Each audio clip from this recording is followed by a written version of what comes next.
जय हिंद जय हिंद जय हिंद सभी को जय हिंद। जय हिंद जय हिंद। गुड मॉर्निंग, जय हिंद, आदाब, सत श्री अकाल। स्वागत है आप सभी लोगों का, हार्दिक इस्तकबाल है। उम्मीद करते हैं कि आप सभी लोग बढ़िया हैं, स्वस्थ हैं, तंदुरुस्त हैं, जबरदस्त हैं, मस्त हैं। तो आप सभी लोग का इस्तकबाल करता हूं मैं SSC CGL super fast batch के अंदर। आप सभी लोग एकदम तैयार हो जाइए। डीले तो हो रहा है नोटिफिकेशन के अंदर, लेकिन यह है कि जरूर से जरूर होगा। और मैं नहीं चाहता कि मैं उस इंतजार में पड़ा रहूं, अपने बच्चों को उस इंतजार में रखा रहूं और वो इंतजार ही करते रह जाएं। और जैसे नोटिफिकेशन आए, जैसे चीजें हो और कुछ ही दिन के बाद एग्जाम हो जाए, लड़का उस ओहे पोए की स्थिति में हो और इस बार भी प्री और मेंस ना निकल पाए। तो मैं पहले से ही ये चीजों को तैयार करके रख दिया हूं। मैं पहले से ही उन तमाम चीजों पर काम करना शुरू कर दूंगा आप सभी लोगों के साथ, जिससे आपका एग्जाम एसएससी का आराम से निकल जाएगा। आज की क्लास में हम समझेंगे कि जो हमारा एसएससी सुपर फास्ट बैच है, यहां पर देखो थोड़ा सा जल्दी मैं इस चीज को कर दिया हूं, लेकिन मैं जानता हूं कि जब एसएससी के सीजीएल जैसे एग्जाम की आप तैयारी करते हैं तो मिनिमम आपको 6 महीना से 1 साल का टाइम चाहिए होगा। कि 6 महीना और 1 साल के टाइम को लेके तब जाके आप बढ़िया से सारी चीजें कर सकते हैं, क्योंकि इसके एग्जाम के क्वेश्चंस बहुत ही बेहतरीन होते हैं। साथ ही साथ इस बार के सीजीएल के क्वेश्चंस जो है ये साबित कर दिए कि हाँ, बेहतर नहीं बेहतरीन जो है चीजें वो बननी है। तो यहां पर मैं बात करूंगा एसएससी सीजीएल को लेके कि जो 2026 के अंदर जो इसका एग्जाम होने वाला है उसकी क्या रणनीति होगी, किस किस तरीके से हम चीजों को पढ़ेंगे। सबसे पहले मैं इस बात का जवाब देता हूं कि मैं सुपर फास्ट इसका नाम क्यों दिया हूं। जो चीज 6 महीने और 1 साल के अंदर जो तैयारी करने वाली चीज है, अगर उसको मैं 3 महीने में तैयार कराऊंगा, 4 महीने में तैयार कराऊंगा, तो ये सुपर फास्ट ही कहलाएगा। तो सुपर फास्ट तरीके से सारी चीजों को लेके चलेंगे। साथ ही साथ हम ध्यान रखेंगे कि उसमें हम एक भी चीज को ना छोड़े, उन तमाम चीजों को हम अपने जो है साथ जोड़ ले, अपने तमाम चीजों को अपने साथ में हम रख ले। सबसे पहले यहां पर हम बात करेंगे क्या चलना है, कैसे चलना है। तो जब आप सीजीएल जैसे एग्जाम में इंग्लिश की बात करते हैं, जब आप इंग्लिश को रखते हैं, तो ध्यान रहे आपको कि इंग्लिश में बहुत सारी चीजें होती हैं। पहले तो सबसे पहले तो इसमें आएगा वोकैबलरी, वोकैब, ठीक। दूसरी चीज आएगा इसके अंदर ग्रामर, और तीसरी चीज आएगा इसमें क्लोज टेस्ट और कॉम्प्रिहेंशन।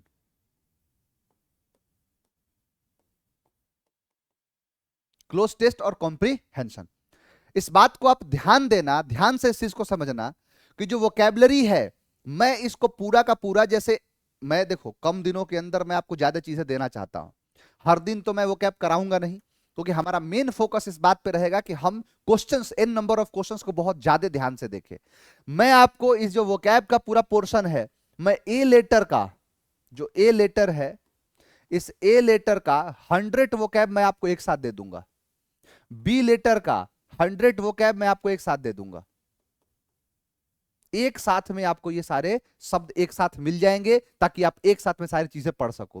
सी लेटर का पूरा एक साथ मिल जाएगा। इडियम्स फ्रेजेस जो है वो मैं आपको कुछ करा दूंगा, कुछ मैं आपको दे दूंगा। जब भी जैसा जैसा लगेगा वैसे वैसे चीजों को मैं करा दूंगा, चीजों को आगे की तरफ लेके चल दूंगा। दूसरी बात, हम ग्रामर को और ये जो है क्लोज टेस्ट कॉम्प्रिहेंशन, साथ साथ में आप इसको पीक्यूआरएस भी जोड़ लो इसमें। इसको हम प्रैक्टिस के जरिए समझ लेंगे। कारण यह है कि ये कोई कॉन्सेप्ट नहीं है, कोई थियरी नहीं होता है इसमें। किसी प्रकार की कोई थियरी लगती ही नहीं है, और किसी प्रकार की जब थियरी लगेगी ही नहीं तो फिर कहां से इसको कराएंगे, कराएंगे इसको कहां से। तो कुल मिला के कहना इस बात से यह है कि क्लोज टेस्ट, कॉम्प्रिहेंशन और पीक्यूआरएस, ये आप प्रैक्टिस के दौरान ही सारी चीजों को सीख लेंगे। अब दूसरी बात, मैं आपको देखो एसएससी, एसएससी का एग्जाम एक ऐसा एग्जाम है, अगर मैं कहूं आपसे कि एसएससी का जो एग्जाम है वो एक ऐसा एकमात्र एग्जाम है कि जिसमें उस बच्चे का ही सिलेक्शन होता है जो इतिहास को पता होता है उसको। यानी जिसको एसएससी का इतिहास पता है उससे एग्जाम निकल जाएगा। क्या है सर एसएससी का इतिहास? तो उसके इतिहास को एक शब्द में हम कहते हैं PYQ या PYP, प्रीवियस ईयर क्वेश्चंस या प्रीवियस ईयर पेपर्स। जिस व्यक्ति ने, मैं आपको एक बात बता रहा हूं बाबू, मैं एज अ टीचर मैं आपको एक चीज कह रहा हूं कि अगर आप सफल होना चाहते हैं, आप चाहते हैं कि मेरा सिलेक्शन हो जाए और आप एसएससी जैसे एग्जाम को आप क्वालिफाई करना चाहते हैं, तो आपको एक रामबाण, एक बड़ा मूल मंत्र मैं दे रहा हूं। और वो मूल मंत्र पता है क्या है? कि आप प्रीवियस ईयर क्वेश्चन को पूरा पूरा खा जाइए। प्रीवियस ईयर क्वेश्चन पर इस प्रकार से कमांड बनाइए ना कि फिर आपके सामने क्वेश्चन कभी भी नतमस्तक हो जाए। प्रीवियस ईयर क्वेश्चन ही आते हैं इसके अंदर।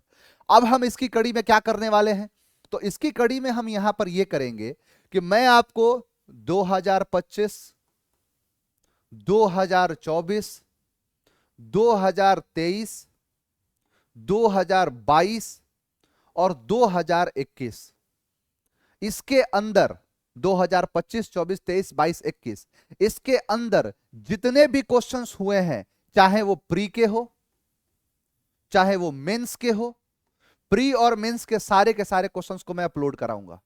आप सभी लोग को मैं अपलोड करा के वो सारी चीजें मैं आपको प्रोवाइड कर दूंगा। साथ ही साथ इन सारे क्वेश्चंस को मैं टॉपिक वाइज निकलवा रहा हूं। टॉपिक वाइज कैसे कि एक शिफ्ट है, उस शिफ्ट में कितने सिनोनिम्स के क्वेश्चन पूछे गए, कितने एंटोनिम्स के क्वेश्चन पूछे गए, कितने इडियम्स के क्वेश्चन पूछे गए, कितने स्पेलिंग वाले क्वेश्चन पूछे गए, वो सारे के सारे क्वेश्चंस एकदम सीक्वेंस वाइज मैं सारे क्वेश्चंस को निकलवा रहा हूं। और सारे क्वेश्चंस को निकलवा के मैं आपको एक पूरा पूरा सीट प्रोवाइड कर दूंगा मैं इसका। मुझे जितना कि मुझे लग रहा है कि आने वाले कुछ दिनों के अंदर मैं आपके लिए एक ई बुक तैयार करूंगा। एक ई बुक, बुक को जैसे बुक में क्या होता है ना कि बुक को बनाओ, कवर तैयार करो, प्रिंट करो, उसके बाद उसको पब्लिश करो, फिर उसके बाद बच्चों को जो है डिलीवर करो, 50 चीजें होती हैं।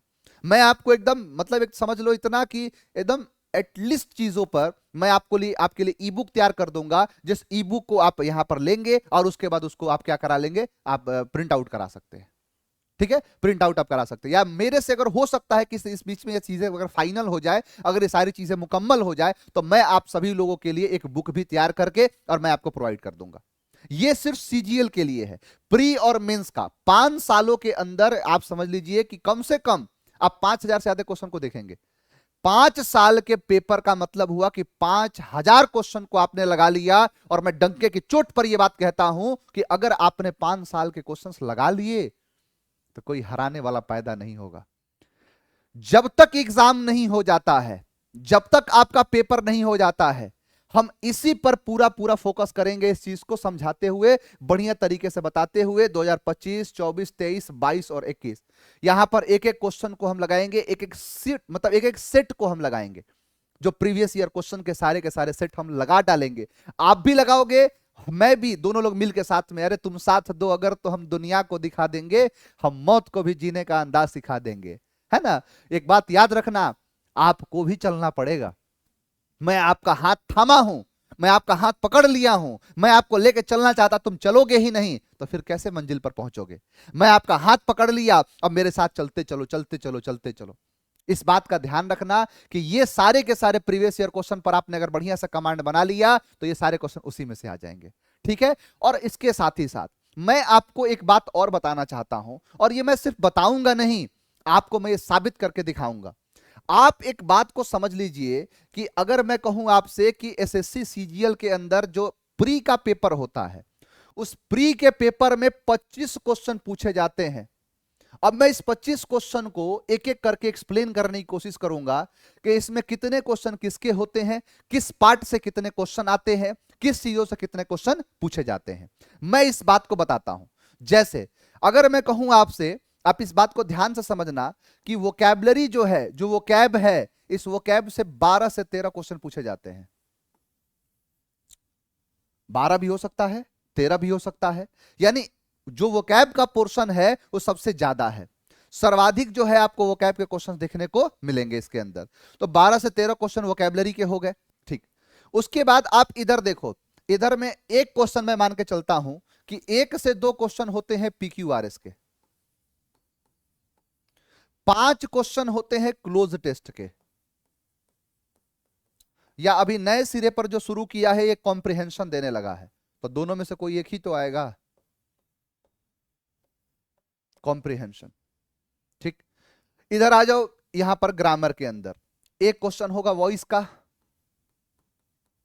एक क्वेश्चन होगा नरेशन का। ठीक है, अब गिन लो जरा, इतने को गिन लो। मैं कहता हूं 12 क्वेश्चन गिनो, तो 12 एक 13 5 13 5 18 18 क्वेश्चन तो सीधे सीधे आपको देखने को मिल गए। 18 क्वेश्चन तो वैसे ही आएंगे जैसे ये है। इसके बाद ग्रामर की जरूरत पड़ती है।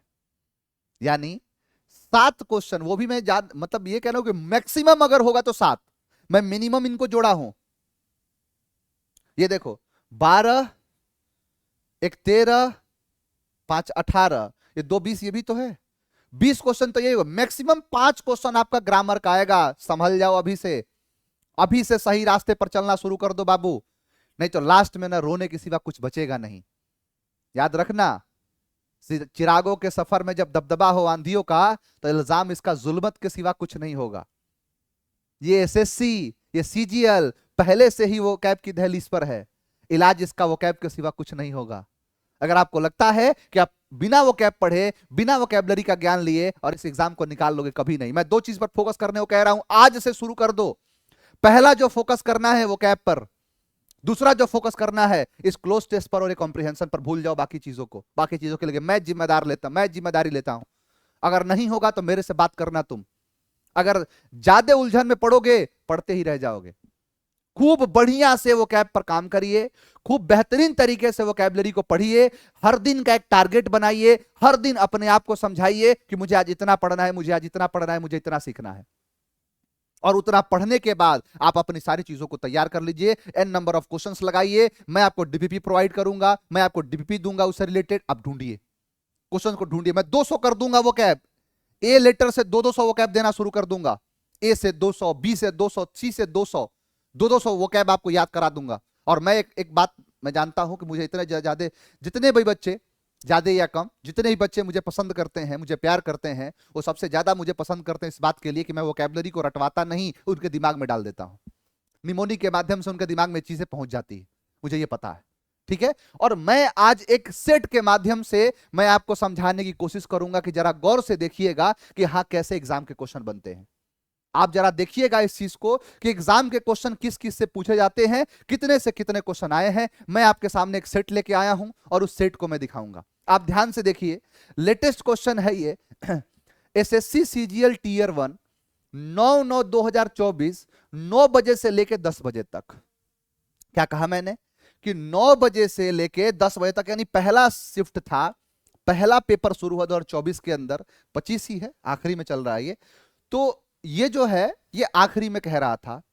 अगर मैं कहूं आपसे यहां पर ये क्वेश्चन पूछा है, आप देखना बस शुरू करिए, कॉपी पेन लेके और देखिएगा। मैंने हालांकि क्या कर दिया है ना कि सारे वो कैब एक साथ कर दिए हैं, तो आपको कॉपी पेन लेने की भी जरूरत नहीं पड़ेगी, लेकिन आप लेके गिन लो एक बार, आपको ये पता चल जाए कि हाँ कितने क्वेश्चन जो सर कह रहे हैं। सर मैं वैसी बात नहीं करता जो साबित नहीं हो सकती। मैं जो बात कहता हूं डंके की चोट पर कहता हूं कि मैंने कहा कि वो कैब से 12 से 13 क्वेश्चन आते हैं, आइए साबित करके दिखाते हैं आपको यहां पर साबित करके दिखाते हैं कितने क्वेश्चन आते हैं।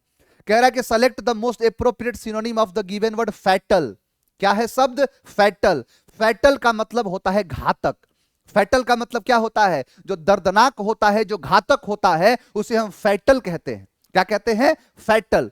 अब फैटल को याद कैसे करेंगे यह भी ज्यादा इंपॉर्टेंट है, मैं याद कराऊंगा कि फैटल को याद करो फाटल से, कि जैसे बम फाटल, फैटल एक्सीडेंट हो गया।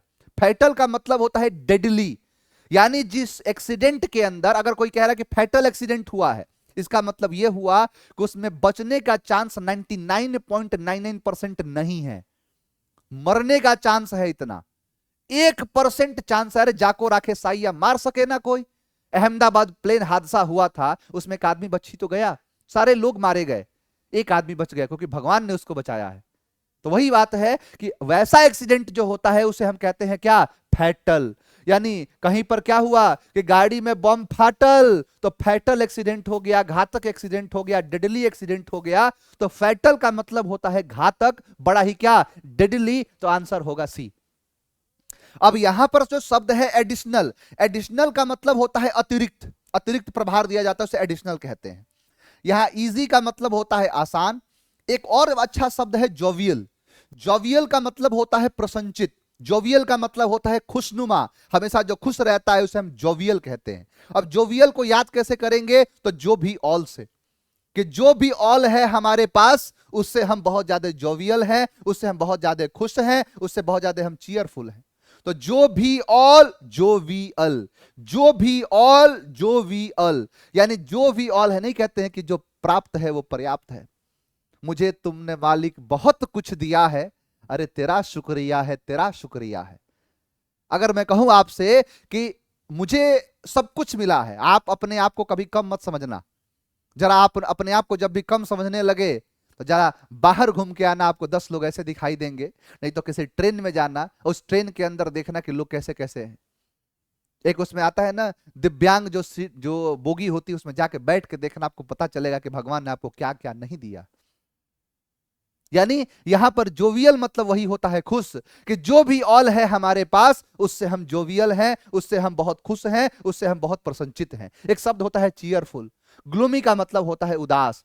तो यहां पर क्या है कि जो भी ऑल है हमारे पास उससे हम जोवियल हैं, उससे हम खुश हैं। तो जोवियल का मतलब होता है खुश, प्रसन्नचित, उसे कहते हैं जोवियल। नेक्स्ट हम बात करें अगर, तो अगला शब्द देख लो। अगला वही है, सेम शिफ्ट का क्वेश्चन है ये सारा एक पूरा पेपर ला दिया हूं मैंने कहा कि the explosive used is of my own formulation and I can vouch for its जो है इफिशियंसी। ये जो एक एक्सप्लोसिव जो इस्तेमाल किया गया मेरे फॉर्मुलेशन से, और आई कैन वाउच कि मैं इसकी गारंटी दे सकता हूं इसकी इफिशियंसी को लेके। एक शब्द होता है वाउच, इस वाउच का मतलब होता है गारंटी देना, वाउच का मतलब होता है विटनेस करना, उसे क्या कहते हैं वाउच। अब वाउच को याद करने का तरीका है वाउचर, कि आपको कहीं पर किसी दुकान का वाउचर मिलता है, किसी कंपनी का वाउचर मिलता है, और जैसे आपको वो वाउचर दोगे वो उसको लेजिटिमेट कर देगा, उसकी गारंटी दे देगा कि हाँ भाई चलो 500 का वाउचर है तो 500 रुपए आपको मिल गए। तो वही चीज है वाउचर। यानी वाउचर जो होता है वो आपको वाउच करता है, वाउचर वाउच करता है, वाउचर वाउच करता है, गारंटी देता है, वो एक पैसे की गारंटी दे रहा है। यानी वाउचर वाउच करता है, गारंटी देता है। तो वाउचर जो है ये क्या करता है, वाउच करता है। अब देखो ये इसका अपोजिट है, उल्टा पूछा है। यानी वैलिडेट करने को वाउच कहते हैं, इनवैलिडेट को क्या कहेंगे, जो इनवाउच कहेंगे। मेंटेन का मतलब होता है बनाए रखना, विटनेस तो इसका सिनोनिम था। यहां सर्टिफाई का मतलब होता है सुनिश्चितता, यानी सुनिश्चित करना, यह भी सिनोनिम है। सिनोनिम नहीं पूछा है तो इसीलिए हम एंटोनिम पूछा है तो एंटोनिम देंगे इनवैलिडेट। क्या है ये, इनवैलिडेट। अगले शब्द पर आ जाइए। एक शब्द है टॉक्सिक। हालांकि ये शब्द सब जानते हैं कि टॉक्सिक का मतलब होता है जहरीला, है ना, बड़ा टॉक्सिक है, पॉइजनस है। लेकिन इसका ऑप्शन देखो क्या दिया है, लीथल, लिसिट, लॉडेटरी, लैंकी। अब ये ज्यादा इंपॉर्टेंट है, इन सारे शब्दों को ध्यान से देखना। मेरा उद्देश्य कभी भी ये नहीं रहा है कि मैं आपको ये शब्द याद करा के और आंसर दे के आगे बढ़ जाऊं, नहीं। अगर ये 5 शब्द हैं यहां पर, तो अगले एग्जाम में इसी में से तो कोई एक उठा लेगा कि जहां पर ये टॉक्सिक है, अगली बार यहां लॉडेटरी पूछ देगा, अगली बार यहां लिसिट पूछ देगा, अगली बार यहां लीथल पूछ देगा। तो एज अ टीचर मेरी ये जिम्मेदारी बनती है कि मैं इन सारे शब्दों को समझा दूं। जैसे यहां पर शब्द क्या है, टॉक्सिक। टॉक्सिक का मतलब होता है जहरीला। अब टॉक्सिक को याद करो टैक्स से, टॉक्सिक टैक्स, कि भारत में जो टैक्स है वो बड़ा ही टॉक्सिक है। आप देखो हर बात में टैक्स लग जाता है। आने वाले कुछ दिनों पर मरने के कफन पर जीएसटी ना लग गया तो फिर बात रही। खाने पीने से लेकर हर चीज पर जीएसटी, हर चीज पर जीएसटी मिल रहा है। पानी की बोतल पर जीएसटी है, ऑक्सीजन पर जीएसटी लगा देंगे, मेडिसिन दवाइयों पर जीएसटी है। लड़का पढ़ाई कर रहा है, आप भारत के अंदर इंफ्रास्ट्रक्चर को बढ़िया नहीं कर सकते, जो लोग इसको बढ़िया करना चाहते हैं जीएसटी दो 18%, पढ़ाओ जीएसटी चाहिए हमको। तो वही वाली बात है कि भारत में जो टैक्स है वो टॉक्सिक है, बहुत जहरीला है, बहुत ही लीथल है। यानी भारत में जो टैक्स है वो टॉक्सिक है, वो जहरीला है। सर टॉक्सिक का मतलब तो जहरीला है। अब यहां पर एक शब्द है लीथल, लीथल का मतलब ही होता है जहरीला। इसका आंसर यही है। ऐसे कैसे, लीथल का मतलब होता है जानलेवा, जो फैटल भी होता है, जहरीला भी होता है, पॉइजनस भी होता है, उसे हम कहते हैं लीथल। अब लीथल को याद कर लो लोथल से। आप अगर सिंधु घाटी सभ्यता के बारे में पढ़ोगे तो कहा जाता है कि सिंधु घाटी सभ्यता का उन्मूलन जो हुआ था वो बाढ़ के आ जाने से, क्योंकि ये जो सभ्यता थी ये सिंधु की घाटी पर थी। जो सिंधु नदी थी उसकी घाटी पर बसी हुई सभ्यता थी, इसीलिए इसे सिंधु घाटी की सभ्यता हम कहते हैं। वहां पर क्या हुआ कि बाढ़ के आने से ये पूरा सभ्यता नष्ट हो गया। आप सोचिए कि बाढ़ दूर दूर तक नष्ट किया है। लोथल बंदरगाह तो गुजरात के अंदर समुद्र के तट पर था। आप सोचिए कि ऐसा हमें पढ़ने को मिलता है कि सिंधु घाटी सभ्यता का जो पोर्ट था, जो बंदरगाह था, उसका नाम था लोथल बंदरगाह।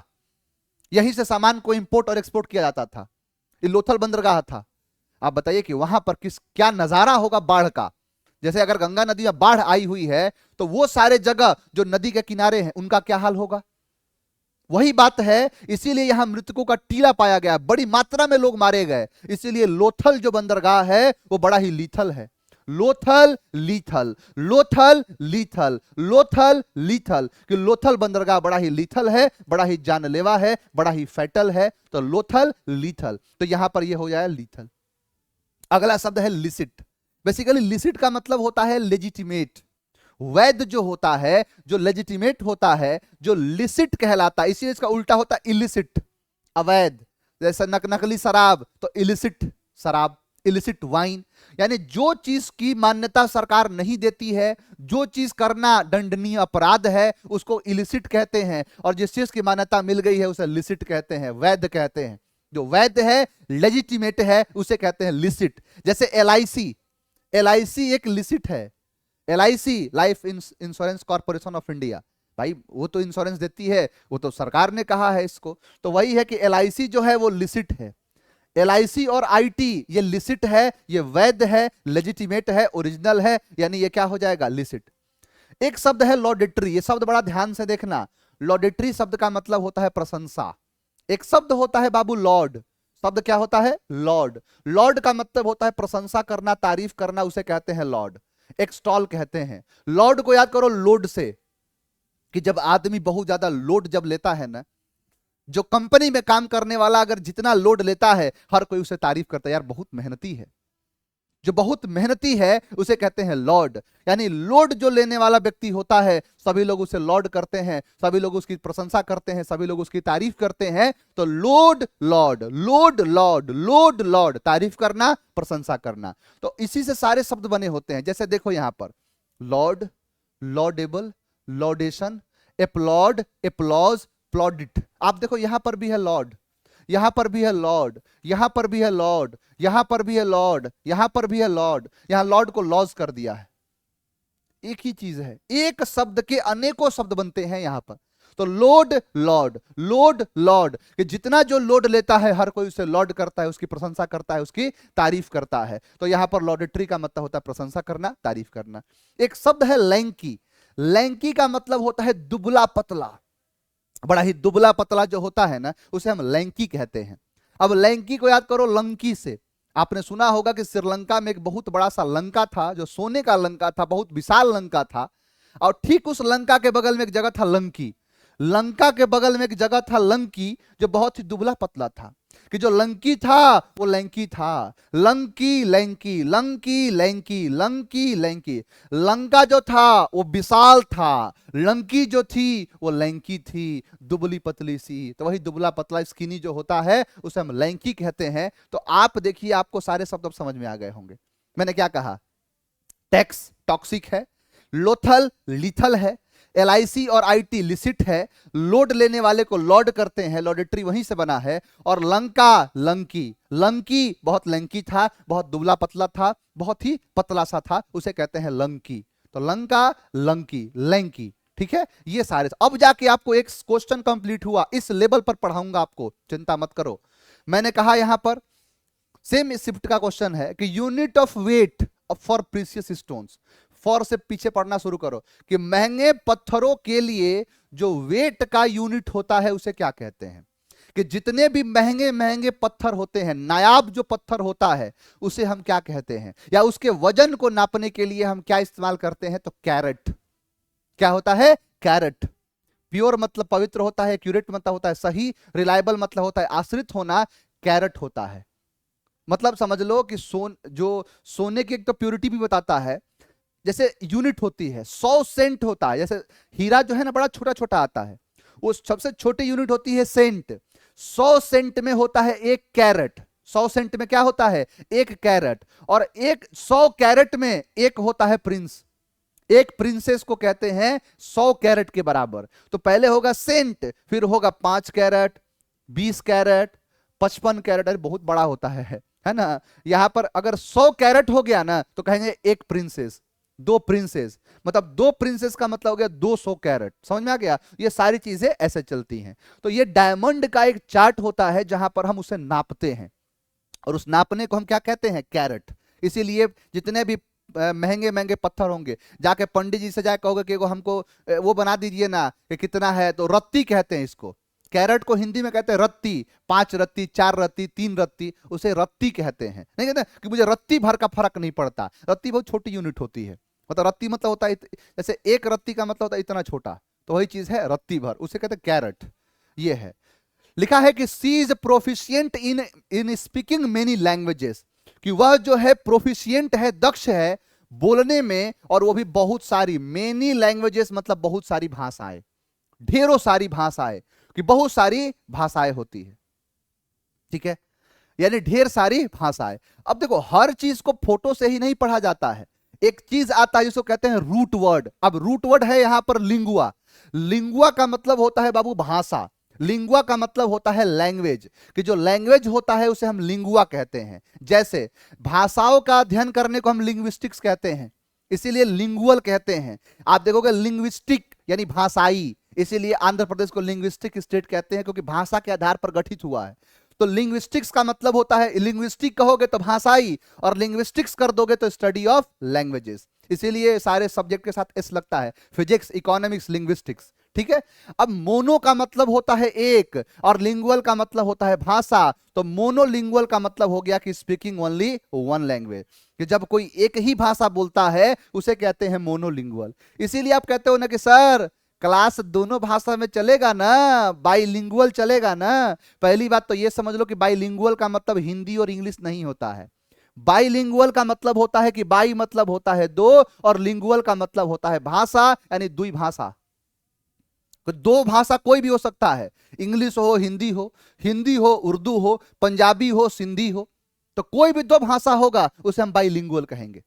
अगर वही ट्राइलिंगुअल हो तो 3 भाषा, ट्राई मतलब 3, यानी स्पीकिंग 2 लैंग्वेजेस, स्पीकिंग 3 लैंग्वेजेस, और यही हो जाए क्वाड्रिलिंगुअल यानी 4 भाषा, पेंटालिंगुअल 5 भाषा, सेक्सालिंगुअल 6 भाषा, सेप्टालिंगुअल 7 भाषा, ओक्टालिंगुअल 8 भाषा, नोनालिंगुअल 9 भाषा, और डेकालिंगुअल 10 भाषा। और यूनिलिंगुअल क्या है? तो यूनि का मतलब होता है एक, और लिंगुअल मतलब होता है भाषा, यानी जहां पर सबकी भाषा एक हो। मोनोलिंगुअल का मतलब होता है एक भाषा बोलना, और यूनिलिंगुअल का मतलब होता है जहां पर सभी लोग एक ही भाषा में बात करते हैं, उसे हम कहते हैं यूनिलिंगुअल। और जब बहुत सारी भाषाएं होती हैं उसे हम कहते हैं मल्टीलिंगुअल। क्या कहलाता है बबुआ? वो मल्टीलिंगुअल, यानी स्पीकिंग और using many different languages. Multi का मतलब ही होता है एक से अधिक। एसएससी के अंदर एक एग्जाम होता है मल्टीटास्किंग स्टाफ, यानी एक ऐसा स्टाफ जिसके काम एक नहीं होंगे, एक से अधिक होंगे। आप सीजीएल से जाओगे तो आपके पोस्ट मिल जाएंगे कि चलो भाई तुम इनकम टैक्स देखोगे, तुम ये देखोगे, तुम एक्साइज देखोगे, तुम कस्टम्स देखोगे, लेकिन इसमें तो पता ही नहीं है कि मल्टी है, इसका मल्टी चीजें होती हैं, इसे मल्टीटास्किंग कहते हैं। तो मल्टीलिंगुअल है वो, तो यही क्या हो जाएगा? मल्टीलिंगुअल। देखो आंसर आया ना, इस लेवल पर पढ़ना है।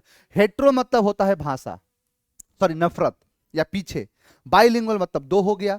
मोनोलिथिक, लिथिक का मतलब होता है पत्थर, लिथो का मतलब होता है पत्थर। समझा क्या? ये चीज देखो। चलिए आगे देखिए, कह रहा है कि a person who likes to argue about anything, एक पर्सन, एक व्यक्ति जो पसंद करता है, उसको पसंद ही है बहस करना किसी भी चीज पे। एनीथिंग, कोई भी चीज को ले लो बहस करने लगेगा, हर बात में बहस करने लगता है, उसी को क्या कहते हैं? अब यहां पर 4 शब्द है, मैं कहता हूं 4 में से आपको एक शब्द पता है, कावर्ड, कायर होता है, काटेंगे इसको। अच्छा 3 शब्दों को मैं करा देता हूं। एक शब्द है विरेशियस, विरेशियस का मतलब होता है सत्यवादी, हरिश्चंद्र, है ना, उसे कहते हैं विरेशियस। विरेशियस का मतलब होता है सत्यवादी। ऐसे कैसे याद कर लो, जैसे पंजाब में ना भाई को कहते हैं वीरा, कि वीरा हमारा ऐसा है कि हर कोई उसे विरेशियस कहता है, कि हमारा जो वीरा है वो ऐसा है कि हर कोई विरेशियस कहता है, हर कोई सत्यवादी कहता है उसको, हर कोई एक्यूरेट कहता है उसको। तो वीरा ऐसा विरेशियस, वीरा ऐसा है विरेशियस है, वीरा ऐसा है विरेशियस है, सत्यवादी है, वीरा ऐसा विरेशियस, वीरा ऐसा विरेशियस। रेटिसेंट का मतलब होता है कि जो बहुत ही रिजर्व्ड रहती है या रहता है, जो बहुत कम बोलता है, बहुत संकुचित तरीके से बोलता है, उसी को कहते हैं रेटिसेंट। अल्पभाषी इसको हिंदी में कहते हैं। रेटिसेंट का मतलब होता है अल्पभाषी, शांत, चुप्पी, अल्पभाषी, टेसिटर्न, उसे कहते हैं reticent.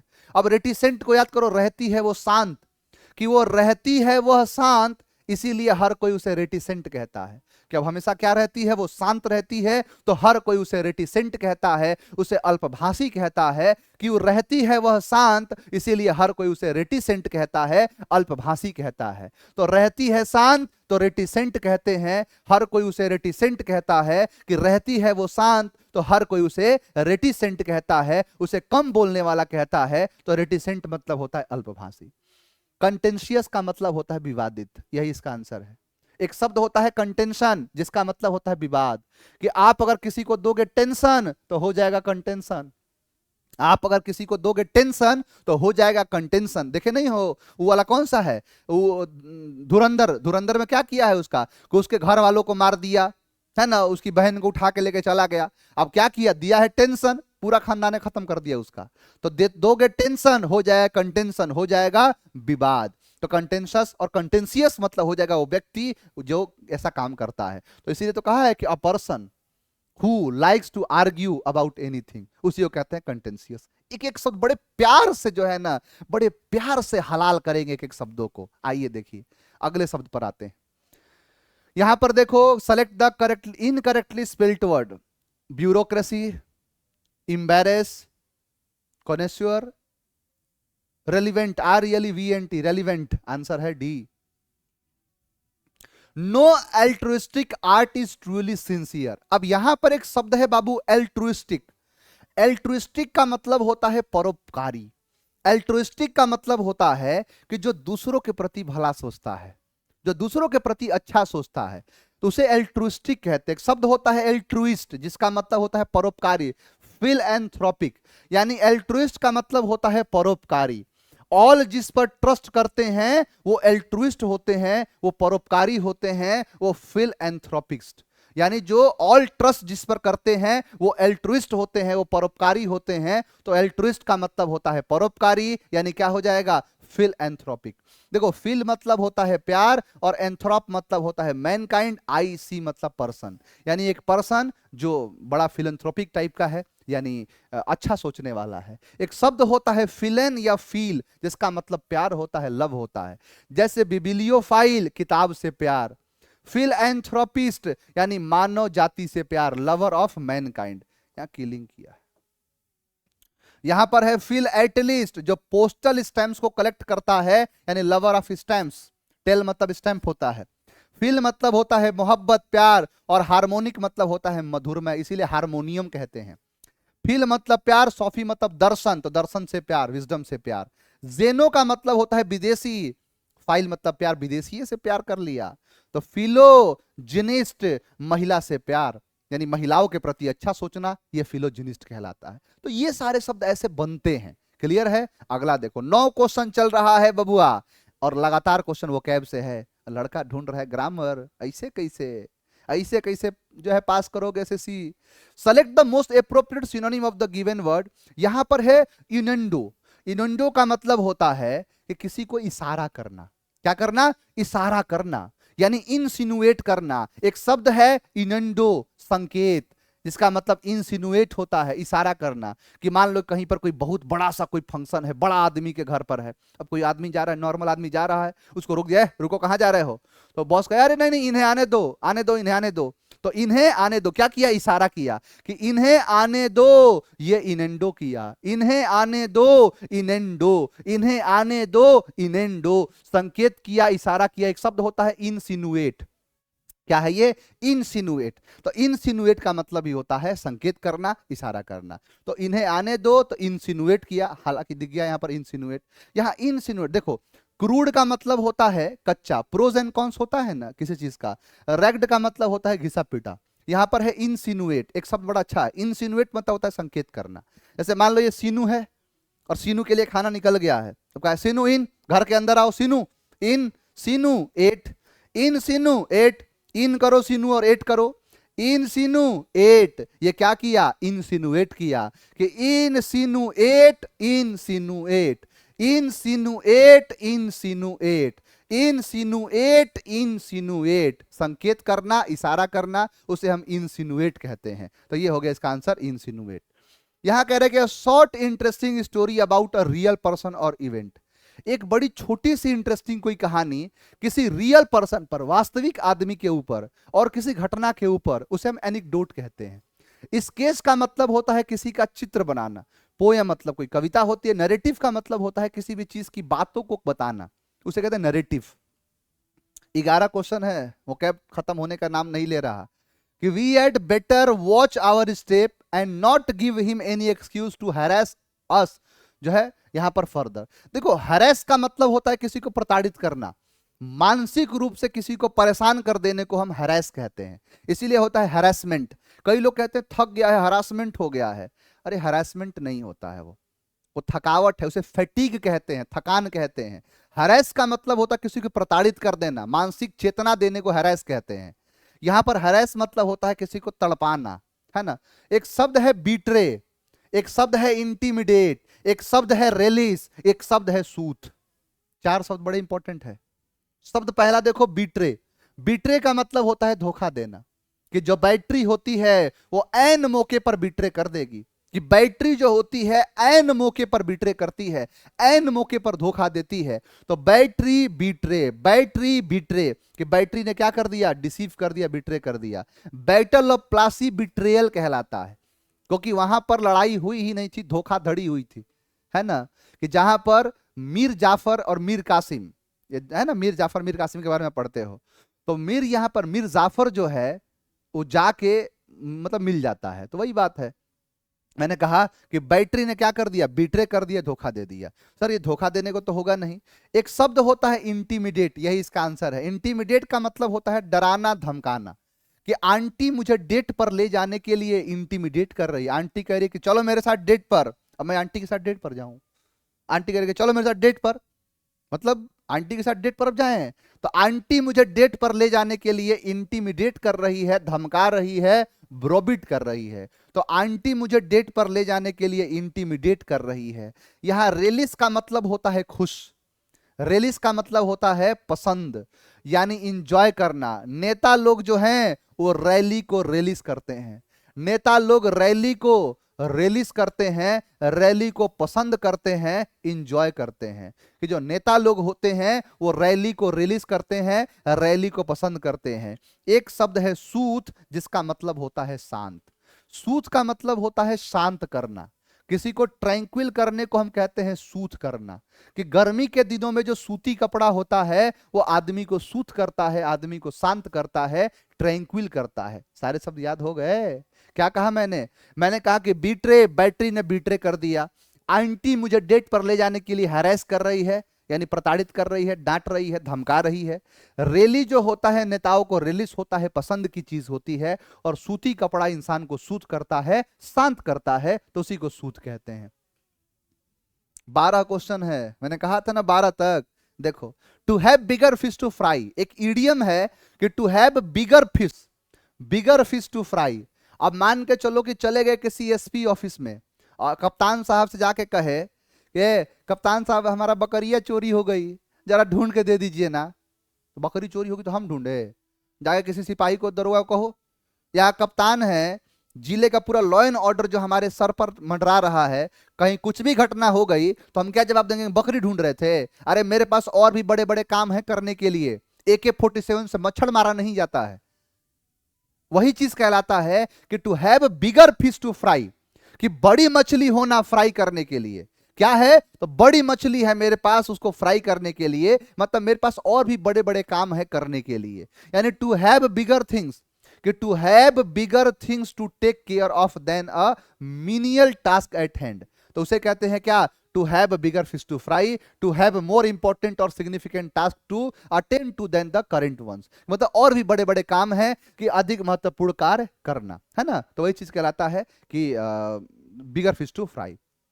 13 question, spelling error, grammar का नामो निशान तक नहीं दिखाई दे रहा। After the recapture of Tololing, कि फिर से पुनः जो है तोलोलिंग को कैप्चर करने के बाद, एंड द एडजेसेंट फीचर्स, कि जो उसके जो करीब करीब वाले फीचर्स हैं, इवैक्टिंग नहीं, इवैक्यूएटिंग, इवैक्यूएटिंग, तो इवैक्यूएटिंग कहलाता है। यहां आंसर क्या हो जाएगा, ए, ये इवैक्यूएटिंग होगा। Evacuating the enemy from this well fortified position become a priority. यहां देखो, इडियम, ये इडियम है। Vinod had a narrow escape. एक इडियम होता है नैरो स्केप। नैरो स्केप का मतलब होता है बाल बाल बचना। मतलब नैरो मतलब होता है बड़ा करीब से बचा है, कि एकदम रोड है, मान के चलो कोई रोड है और इस रोड से गाड़ी जो घूम रही थी एकदम करीब करीब यहां पहुंच गई थी, सीधा पखाई में चली जाती, तो उसी को कहता है नैरो स्केप, यानी बाल बाल बचना। एक और इडियम होता है क्लोज सेव। क्लोज सेव का मतलब होता है बाल बाल बचना, जिसको नैरो स्केप भी कहते हैं। कि कोई दाढ़ी बनाने वाला कहने लगा कि अब हम आंख बंद करके क्लोज करके तुम्हारा सेव करेंगे। अरे बाप रे, क्लोज करके सेव करने लगे, हे हनुमान जी बचा लेना, आज आज भर बचा लो, अब नहीं आएंगे दोबारा हम। तो क्लोज सेव का मतलब वही होता है बाल बाल बचना, नैरो स्केप कहते हैं। 14 हो गया। 14 क्वेश्चन 25 में से सिर्फ वो कैब के थे। अब 15वां क्वेश्चन देखो किसके हैं, एक्टिव वॉइस, यानी डायरेक्ट नरेशन, सॉरी वॉइस के हैं, एक्टिव पैसिव वॉइस के हैं।